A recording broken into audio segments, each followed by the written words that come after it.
आज हम बात करेंगे जन्मपत्री में यदि राहु अथवा केतु हमारे को खराब रिजल्ट्स दे रहे हैं तो हमें क्या करना चाहिए। मैं आपको इस तरीके से समझाऊंगा कि आप यदि समझ गए जो मैं बात आपको कहना चाह रहा हूं, तो किसी भी प्रकार की कोई भी समस्या क्यों ना आ रही हो आपके जीवन में रिलेटेड टू राहु अथवा केतु, हमेशा के लिए ठीक हो जाएगी। आपको सिर्फ समझ आना चाहिए कि मैं क्या समझा रहा हूं आपको और आपको करना क्या है एक्चुअली। तो दो उपाय मैं आपको राहु के बताऊंगा और दो उपाय आपको मैं केतु के बताऊंगा। सबसे पहले हम राहु की बात करते हैं। देखिए, राहु की जो सबसे बड़ी क्वालिटी है ऑब्जर्वेशन, यानी कि हम जो राहु है वो ऑब्जर्व करता है हर चीज़ को। और ऑब्जर्व कब करते हैं हम किसी चीज़ को, जब हम थोड़ा सा स्पेस देते हैं किसी को रिएक्ट करने के लिए। जैसे किसी ने प्रश्न पूछा तो एकदम से रैपिड फायर नहीं, कि एकदम से स्पॉन्टेनियसली नहीं, हमारे को कहीं पर भी किसी भी प्रकार से, अगर चाहे अच्छाई में चाहे बुराई में, चाहे गुस्से में चाहे खुशी में, in any and every emotion हमारे को हमेशा स्पेस देना है। उसके बाद स्पेस ऐसे नहीं कि आधा एक घंटे का, 5-7 सेकंड का, 4-5 सेकंड का, 10 सेकंड का, what ever it is required.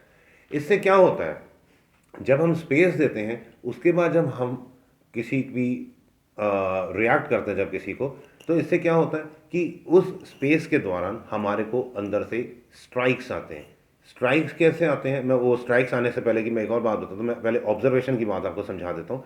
Observe करने से क्या होता है कि हम जब व्यक्ति को ऑब्जर्व करते हैं तो हम उसके वाक्यों पे, उसके शब्दों पे नहीं जाते, हम उस व्यक्ति की इंटेंशंस को पकड़ते हैं कि उस व्यक्ति के मन में भावना क्या है बोलने के। क्योंकि कई बार कुछ लोगों की आदत होती है वो थोड़ा रूडली बोलते हैं या थोड़ा गुस्से में बोलते हैं, अथवा कुछ लोग बड़े मीठे होते हैं पर अंदर से बड़े कड़वे होते हैं। तो हमारे को जब तक व्यक्ति की इंस्टिंक्ट नहीं पता, भावना नहीं पता कि ये किस इंटेंशन से बोल रहा है, हमारे को उसको आंसर नहीं देना और उसके अनुरूप ही आंसर देना है और स्पेस दे के देना आंसर। स्पेस देने से क्या होगा, जब हम 5-7-10 सेकंड का स्पेस देंगे तो उससे ऑटोमेटिकली हमारे को, जब हमारा मन शांत होगा तो अंतःकरण से प्रेरणा उठेगी, अंतःकरण से ही आंसर आएगा कि हमें आंसर क्या देना है। थोड़े दिनों की प्रैक्टिस है, तकरीबन 2-4 महीने लगते हैं इस चीज़ को प्रैक्टिस करने के लिए। तो 2-4 महीने में हमारे को ऑब्जर्व करना भी आ जाता है कि what is the intention, and secondly हमारे को अंदर से इंस्टिंक्ट से फ्लैशेस भी आने शुरू हो जाते हैं कि what we have to speak, how we have to speak. हमारे को वो इंस्टिंक्ट्स तो अभी भी फ्लैशेस आते हैं, पर अभी हम स्पेस नहीं दे रहे ना, तो हम पकड़ नहीं पाते हैं उन इंस्टिंक्ट्स को, उन हमारे जो अंतःकरण की प्रेरणाओं को, अंतःकरण की वृत्तियों को हम पकड़ नहीं पा रहे। तो जब हम ऑब्जर्व करेंगे और जब हम स्पेस देंगे तो ऑटोमेटिकली राहु किसी भी तरह के, कोई भी गंदे से गंदे, बुरे से बुरा रिजल्ट क्यों ना दे रहा हो, आप ये करिए, ठीक होना शुरू हो जाएगा।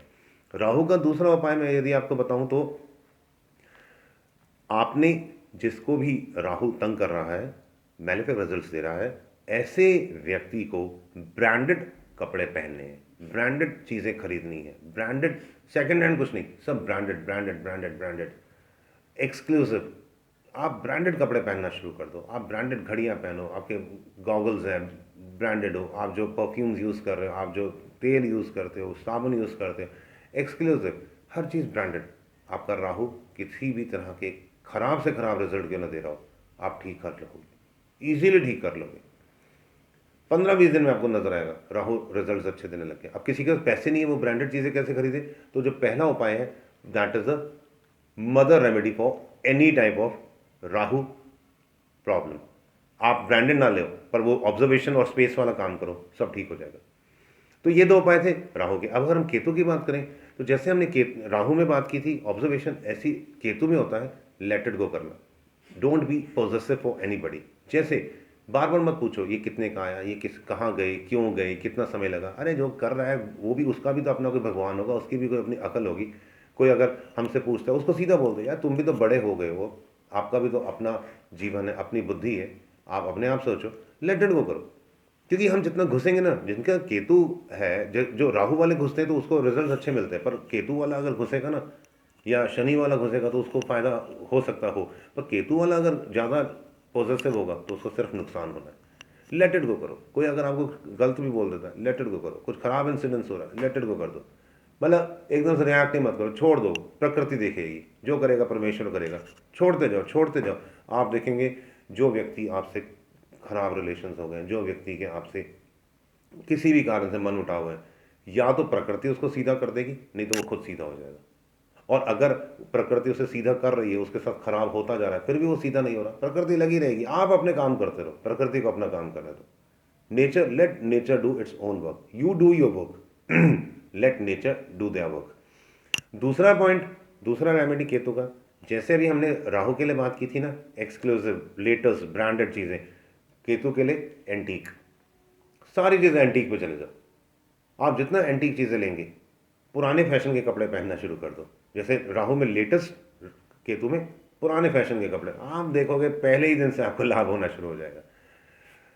लेटेस्ट में अभी किसी ने आजकल की तरह के बाल बनाने शुरू किए, आप पुराने तरह के, जो पुराने एक्टर्स हैं वैसे बाल बनाना शुरू कर दो। मेल है तो मेल, फीमेल है तो फीमेल, आप देखेंगे बहुत ज़्यादा लाभ होना शुरू हो जाएगा। अगर केतु है तो पुराना, राहु है तो नया। अच्छा, दूसरा, दो उपाय दोनों के हो गए। मैं आपको एक और बात बता देता हूँ कि अगर जो भी ड्राइविंग सीट पे, चाहे राहु चाहे केतु, हमेशा एक चीज़ ध्यान रखना कि राहु अगर पहले घर में है अथवा केतु पहले घर में, तो दूसरा प्लैनेट 7th हाउस में होगा, दूसरा 8वां, तीसरा 9वां, ये हमेशा सीधी दृष्टि में रहते हैं। साथ ही इनका 7 हाउसेस का इन पे गैप होता है। जैसे बाकी है ना, शुक्र दूसरे में भी हो सकता है, कंजंक्शन भी हो सकता है, पर इनका नहीं होता कभी भी। ये हमेशा 7 घर का ही इनका डिस्टेंस गैप होता है आपस में। तो इसलिए अगर राहु खराब है तो केतु भी खराब होगा, राहु अच्छा है तो केतु भी अच्छा होगा। सिर्फ हमें ये देखना है कि राहु हमारे को, राहु की वजह से केतु खराब हो रहा है अथवा केतु की वजह से राहु खराब हो रहा है। ड्राइविंग सीट पे कौन है, which is the main force जिसकी वजह से केतु अथवा राहु खराब हो रहा है, तो उसके उपाय करें। 2 उपाय मैंने बताए, कर्मा अलाइनमेंट करें, आप देखेंगे आपका जीवन स्वर्ग से भी सुंदर हो जाएगा। आप ये करके देखिए जीवन में। और अगर फिर भी कोई प्रॉब्लम है तो आप मेरे से पूछ सकते हैं कमेंट्स बॉक्स में। आई कैन, जितना मेरी समझ होगी मैं आपको आंसर दूंगा। All the best, God bless you all.